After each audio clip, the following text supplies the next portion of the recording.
Welcome to the show, everybody. This is your boy, Lo Jackson, coming to you live on the Only You podcast, where I like to do books based on self-help, behavioral, things that are going to enlighten someone, lift them up, help them understand the things that they're going through, because as people in the world today, we have forgotten how to, reach out to people. We seclude ourselves, we isolate ourselves, we build parameters in our minds sometimes that lead us to blame people, to look for other people to point the finger at. But in reality, no one can make us feel anything but ourselves, and we are in control of our feelings, and no one else is in control of them but us.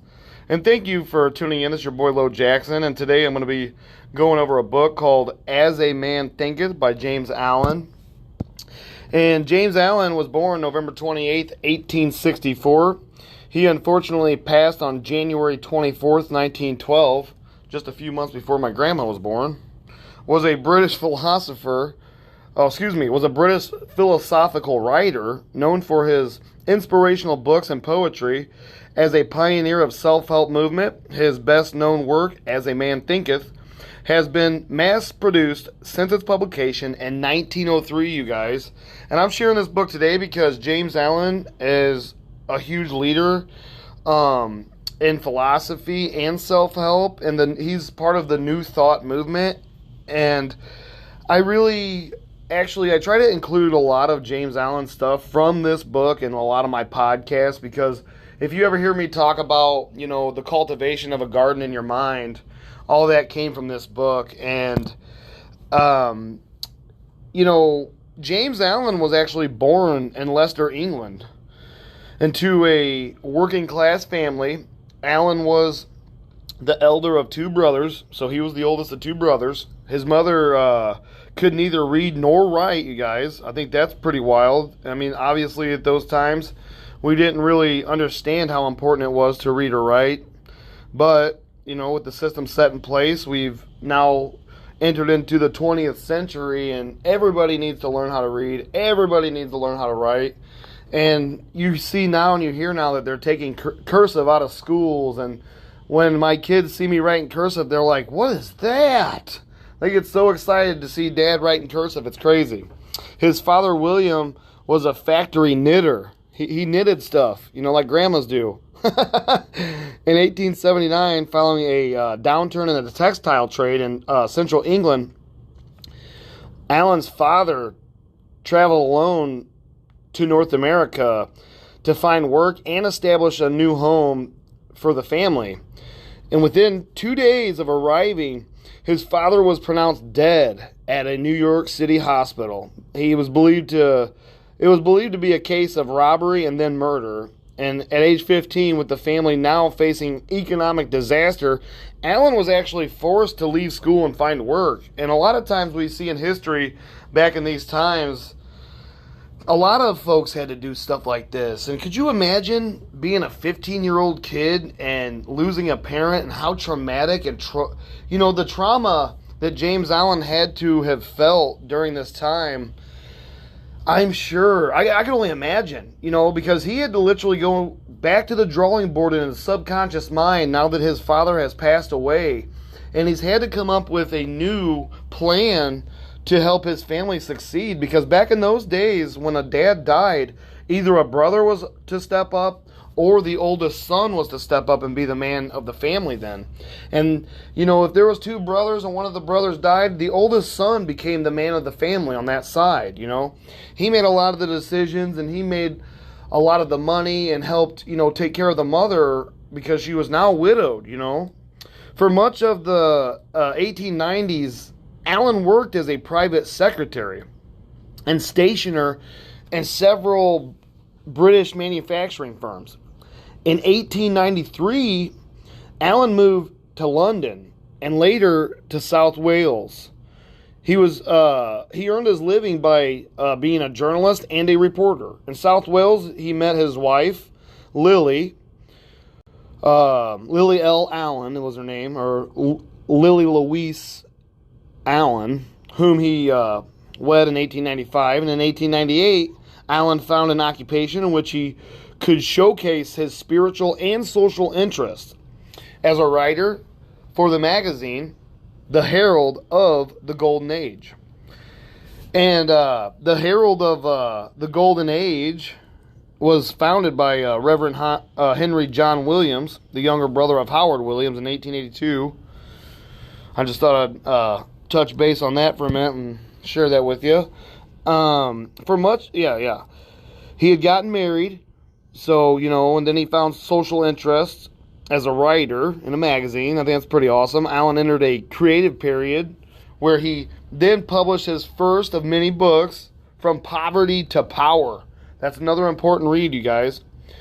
And that was in 1901. And these books are still relevant right now. So just because I'm doing older book reviews doesn't mean that they are not relevant, because a lot of writers now, they go back 100 years, read these guys' books that actually they knew a lot, because there was no gadgets, no governments trying to control their minds, or, all the nasty substances that people are putting in their bodies. People were more theologians and more philosophical and more stoics back then. There was more stoics and stoicism. Now we don't see that, but we see psychologists now going to school, getting out of school, reading books from 100 years ago, taking their ideas and piggybacking off of them, and coming out with all kinds of different books on, the brain, the amygdala, the frontal lobe cortex, the cerebrum, the cerebellum, how we produce serotonin that makes us happy, oxytocin, norepinephrine. Those are all brain chemicals to make you happy, sad, mad, and all those things.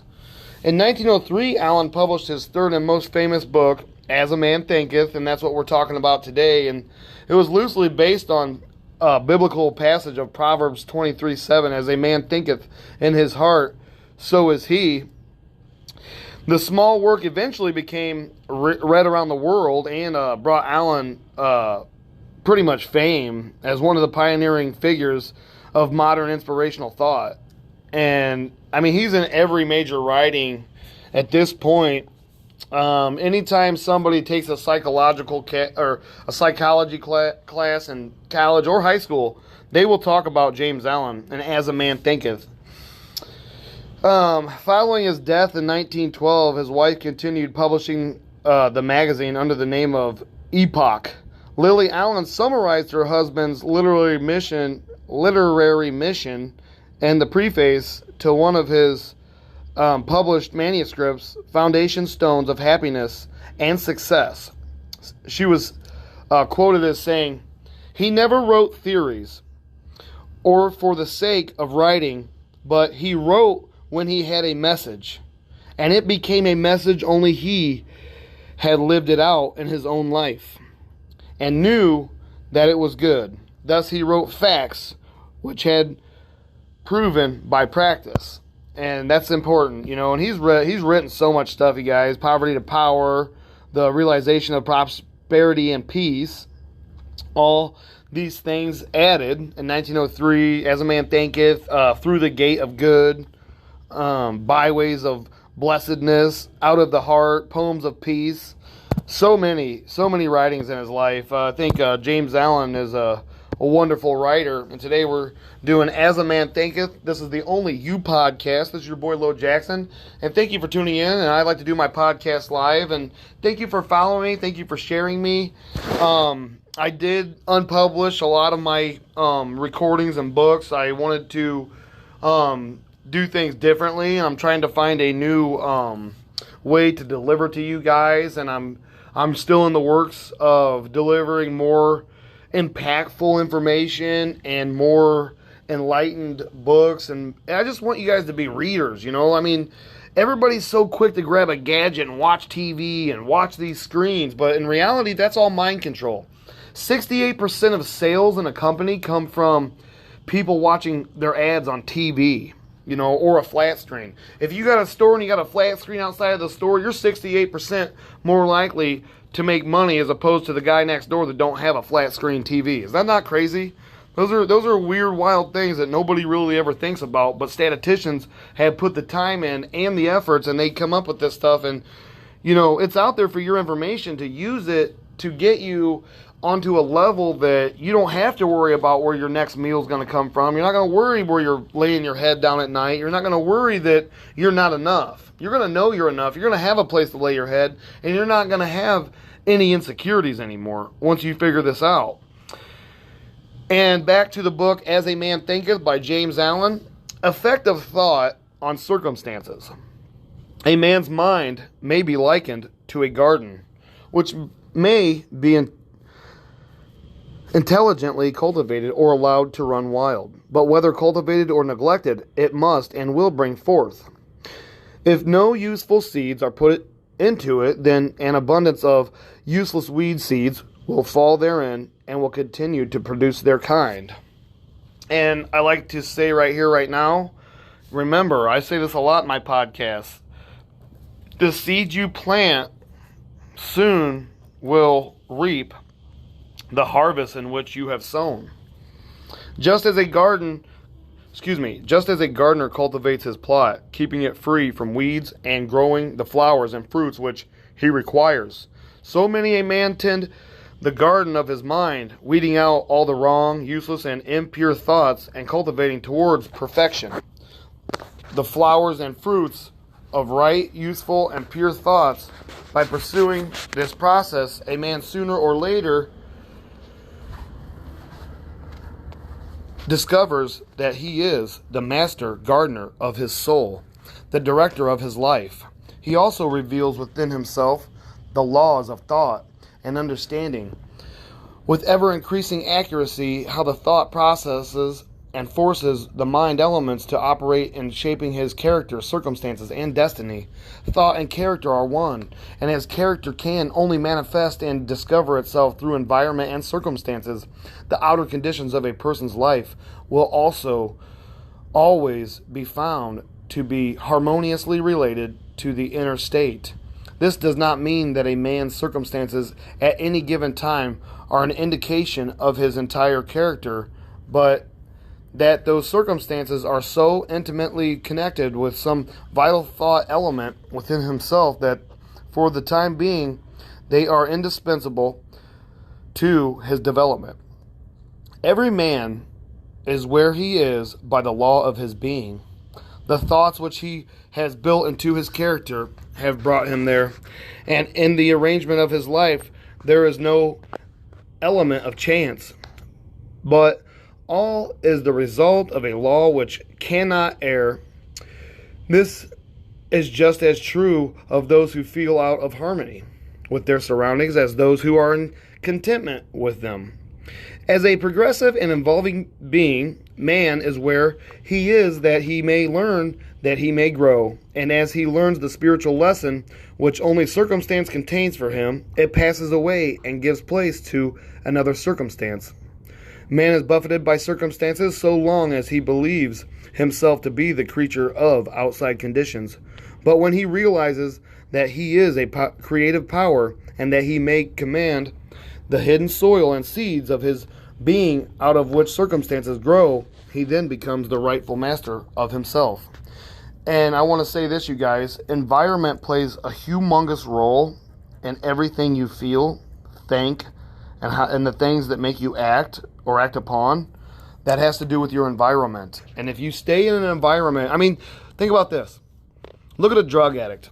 He's homeless, he's on the streets, he's looking for his next fix.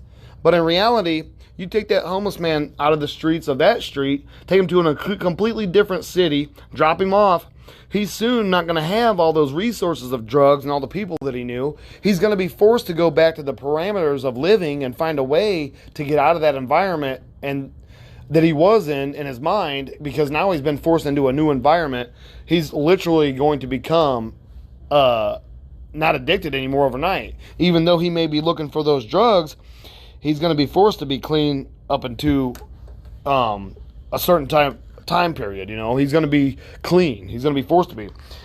Anyways, back to As a Man Thinketh by James Allen.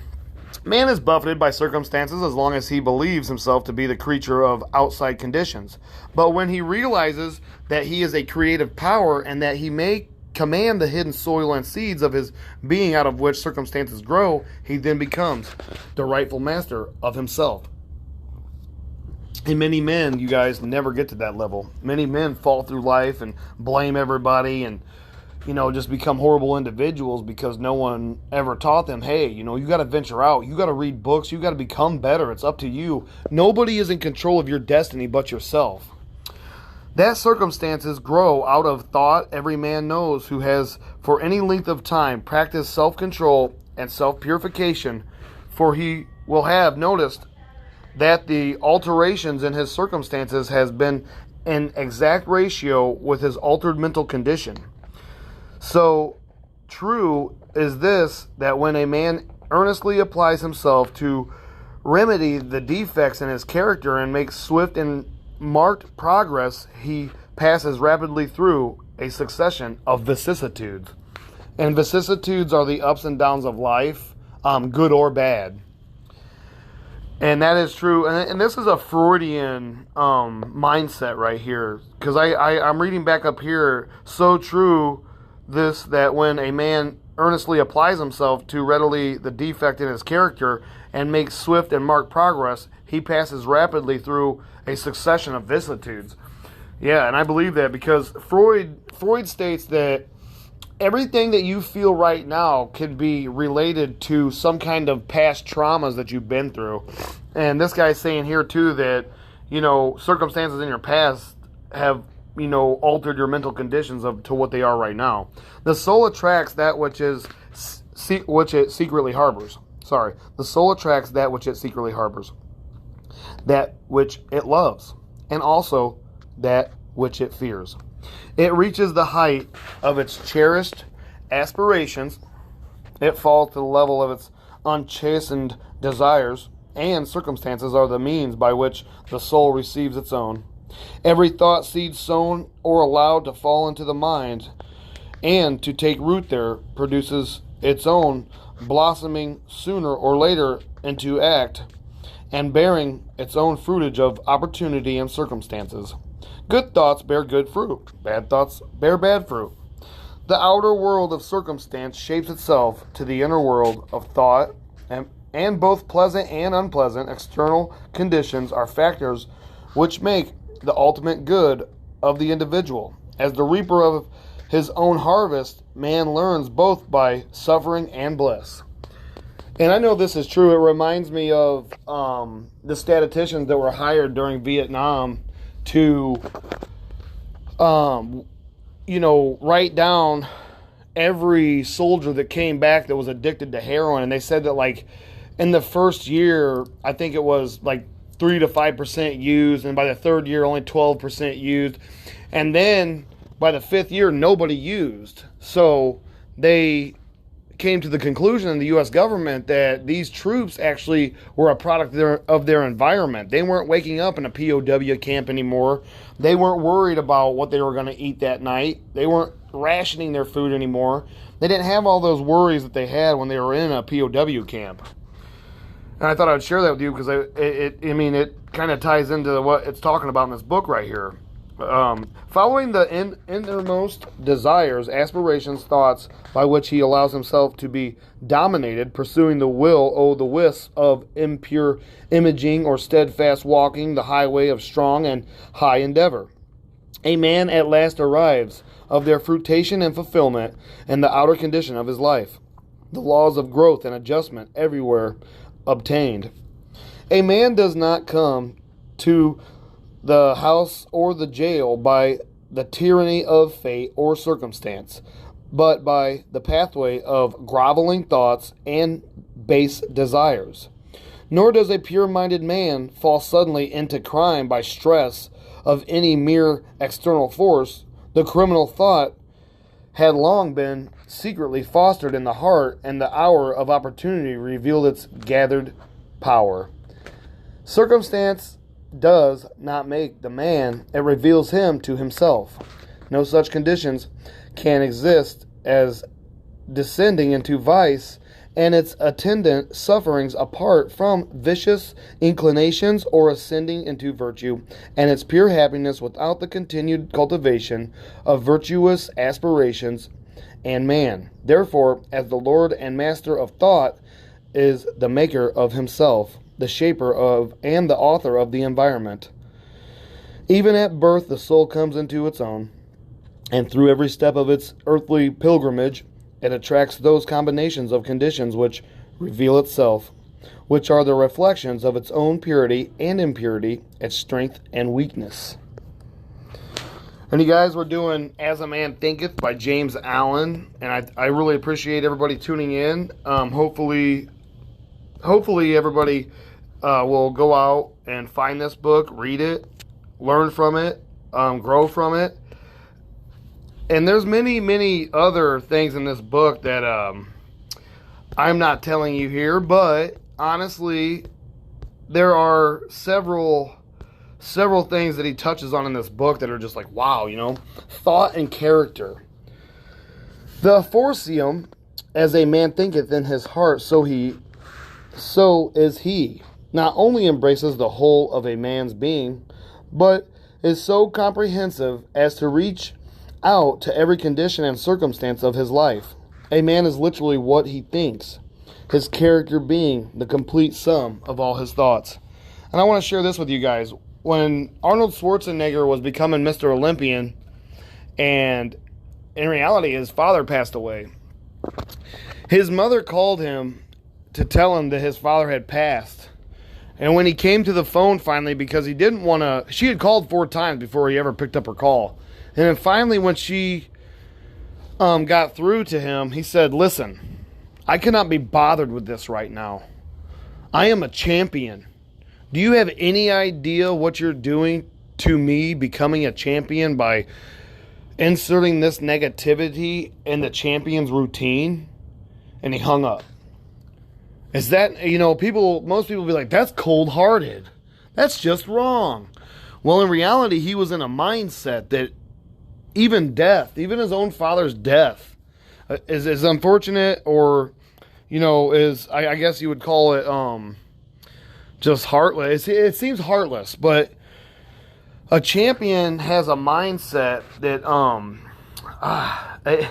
it's what he thinks. Arnold Schwarzenegger, if you ever hear him talk, he's like, he talks when he was a young man, he was a champion. Look at Cassius Clay or Muhammad Ali. When you hear Muhammad Ali talk when he was going up against Joe Frazier was the best. Muhammad Ali said, "No, I'm the best. I'm the greatest. Oh, yeah, me and Joe Frazier. Put me up against Joe Frazier, I'll take him out. Oh, yeah." You remember how he was, hooting and hollering. But in reality, he was manifesting, because Muhammad Ali once said, the fight does not happen inside of that square, what you call a ring. The fight has already taken place for months inside my mind. And there's nobody that's ever going to get in my way, because I'm the greatest. And he meant that. But he manifested a champion. And that's what it takes to be what this book is saying. As a man thinketh, so he is. And that's the fact and true reality that we're living in today as men and women. As the plant springs from and could not be without the seed, so every act of a man springs from the hidden seeds of thought, and could not have appeared without them. These applies equally to those acts called spontaneous and unpremeditated, as to those which are deliberately executed. Act is the blossom of thought, and joy and suffering are its fruits. Thus does a man garner and sweet and bitter fruitage of his own husbandry. Thought in the mind hath made us what we are. By thought was wrought and built. If a man's mind hath evil thoughts, pain comes on him, as comes the wheel of the ox behind, if one endure. In purity of thought, joy follows him, as his own shadow sure. Man is a groweth by law, and not a creation by artifice. And cause and effect is an absolute and undeviating in the hidden realm of thought, as in the world of visible and material things. A noble and godlike character is not a thing of favor or chance, but is the natural result of continued effort and right thinking. The effect of long-cherished association with godlike thoughts. An ignoble and bestial character by the same process and the result of the continued harboring of groveling thoughts. And what that's saying there is, I came up in the church and I was taught, we need to be Christ-like. We need to focus on Christ. And I try to do that. When I got to make a judgment call, they used to carry those bracelets around on everybody's wrist back in the 90s that said, "What would Jesus do?" That was legit. Every person out there should be questioning himself, what would my God do? How would Jesus handle a situation like this, He wouldn't be out there crying to every person he sees about all of his problems and whining. No, he goes into his heart and deals with it with his God and deals with it head on because he knows that that's the way, the truth, and the life. And that's the way it has to be, Man is a growth by law and not a creation by artifice. And I wanted to read that again because I think that's important, that man is a growth by law. So if you rule your life with the law of I am good, I am smart, I am kind, and you look at yourself in the mirror today like, I love you, you're a beautiful creature. And I know that sounds funny, but in reality, try it tomorrow. It may do something to you that your brain never thought of, because when you look in the mirror and smile at yourself and you be funny to yourself, you're changing your neuroplasticity. You're encouraging yourself to laugh and be happy and to let your guard down. That's an important part of the day, is when you look in the mirror and joke with it yourself, because only you know what you're really about. And once you get to know yourself, the better your life becomes and the easier life is. Man is made or unmade by himself. In the armory of thought, he forges the weapon by which he destroys himself. And that is so true. I feel like us as human beings, we're sometimes some of our own worst enemies. And sometimes we get to a certain point of negativity that you got to interject some kind of goodness, peace, love, kindness into your life, whether you want it or not. You need that. So you don't stay a slave to depression and, chemicals and stuff. He also fashions the tools with which he builds for himself heavenly mansions of joy and strength of peace. Either you can, I'm never going to be good enough. I'm never going to be strong enough. She's never going to like me. I'm never going to get that job. They're never going to hire me, Or you could be like, I'm going to get that job. Nothing's going to stop me. I'm the best interviewer there is. I can. I will. I must. And that's what I say to myself every morning when I get up in the mirror. And I mean that. I can. I will. I must. I'm the greatest. I'm the best. Yes, there are things out there that I have shortcomings in my life. But do those things deter me from trying? Of course they do not, because I am a champion. I will overcome. I can defeat any kind of depression, isolation, social issues. I can defeat all those things because I know who I am. I love me. And as a man thinketh, so he is. By the right choice and true application of thought, man ascends to the divine perfection. By the abuse and wrong application of thought, he descends below the level of the beast. Between these two extremes are all the grades of character, and man is their maker and master. Of all the beautiful truths pertaining to the soul which have been restored and brought to light in this age, none is more gladdened or fruitful of the divine promise and confidence than this, that man is the master of thought, the molder of character, and the maker and shaper of condition, environment, and destiny.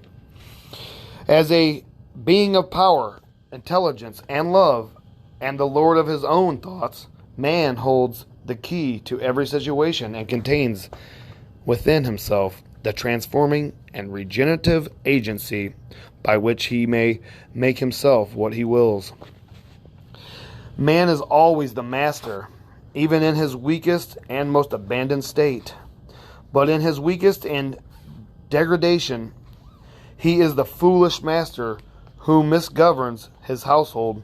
When he begins to reflect upon his condition and to search diligently for the law upon which his being is established, he then becomes the wise master, directing his energies with intelligence and fashioning his thoughts to fruitful issues. Such is the conscious master, and man can only thus become by discovering within himself the laws of thought, which discover is totally a master of application, self-analysis, and experience. And that's totally true, you guys. By discovering within yourself, the laws of thought, which, totally a matter of application, self-analysis, and experience. Only by much searching and mining are gold and diamonds obtained, and man can find every truth connected with his being if he will dig deep into the mind of his soul, and that he is the maker of his character, the molder of his life, and the builder of his destiny. He may erringly prove if he will watch, control, and alter his thoughts, tracing their effects upon himself, upon others, and upon his life and circumstances, linking cause and effect by patient practice and investigation, and utilizing his every experience, even to the most trivial everyday occurrence, as a means of obtaining the knowledge of himself, which is understanding, wisdom, and power.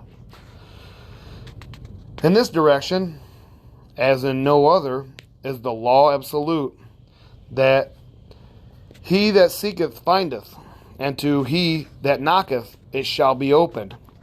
For only by patience, practice, and ceaseless importunity can a man enter the door of the temple of knowledge. And thank you guys for listening. This is your boy Lo Jackson coming to you live with the Only You podcast. And this is my rendition as a Man Thinketh by James Allen.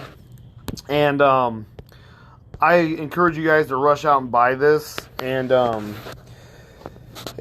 this book really does touch base on a lot of simple biblical and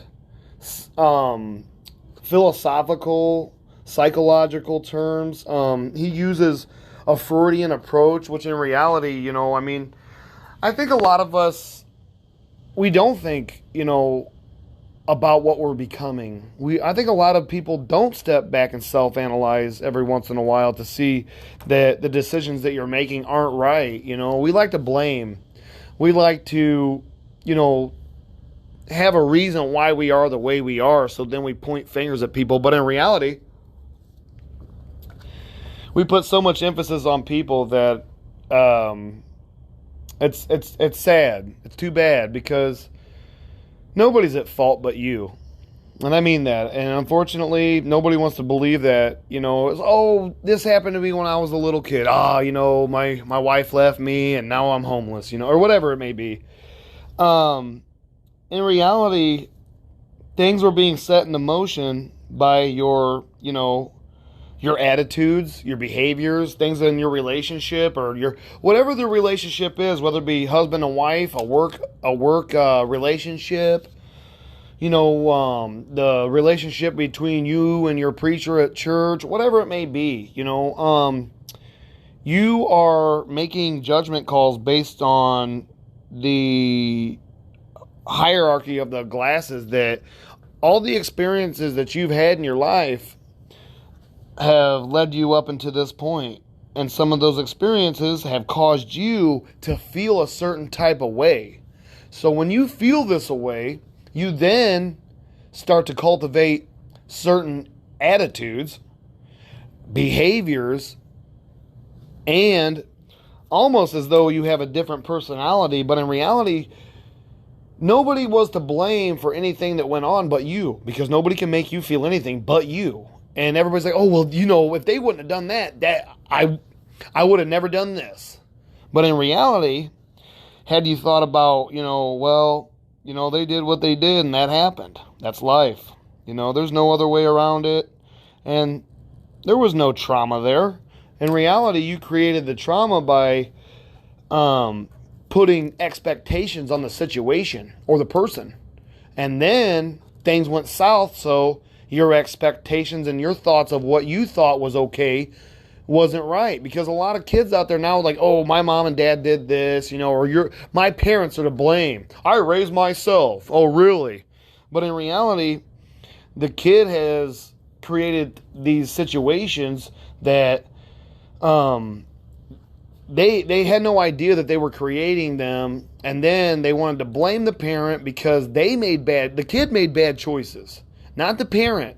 Now, I shouldn't say they made bad choices. That's not what I meant. They, like a kid, like, they put emphasis on, because you're my parent, you should make the best decisions for me. You should be there coddling me every second. You should give me everything. You should do everything for me because you're my parent.